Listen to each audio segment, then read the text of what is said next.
আগামী নির্বাচনে মনোনয়ন প্রত্যাশীদের নতুন বার্তা দিতে যাচ্ছে বিএনপি। একই সঙ্গে এক আসনে একাধিক মনোনয়ন প্রত্যাশীদের জন্য রয়েছে কঠোর বার্তা। জানা গেছে, এক আসনে একাধিক মনোনয়ন প্রত্যাশী নিয়ে দলটির নেতাকর্মীদের মধ্যে ভেতরে ভেতরে দ্বন্দ্ব কাজ করছে।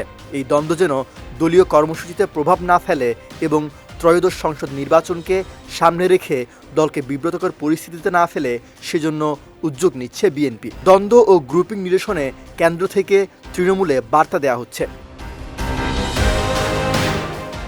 এছাড়া একগুচ্ছ কর্মসূচি নিয়ে ফের রাজপথে সক্রিয় হওয়ার প্রস্তুতি নিচ্ছে বিএনপি। দ্রুত সংস্কার, অন্তর্বর্তী সরকার প্রধানের দেয়া যথাসময়ে নির্বাচনের প্রতিশ্রুতি বাস্তবায়ন এবং দেশকে অস্থিতিশীল করার ষড়যন্ত্রের প্রতিবাদ সহ নানা দাবিতে মাঠে নামার পরিকল্পনা করছে দলটি।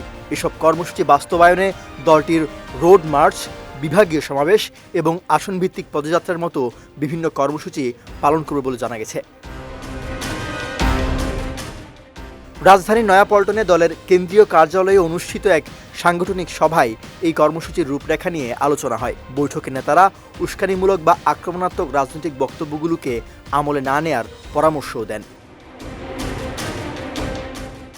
নাম প্রকাশ অনিচ্ছুক দলটির একাধিক নেতা বলেন, অন্তর্বর্তী সরকারকে ব্যর্থ হতে দিতে চায় না বিএনপি। এজন্য সরকারকে সব ধরনের সহযোগিতা করে আসছে, সামনেও করবে। কিন্তু দেশের আইন শৃঙ্খলা পরিস্থিতি উদ্বেগজনকভাবে অবনতি হচ্ছে। এই সুযোগে কেউ কেউ দেশের পরিস্থিতিকে অস্থিতিশীল করার পায়তারা করছে।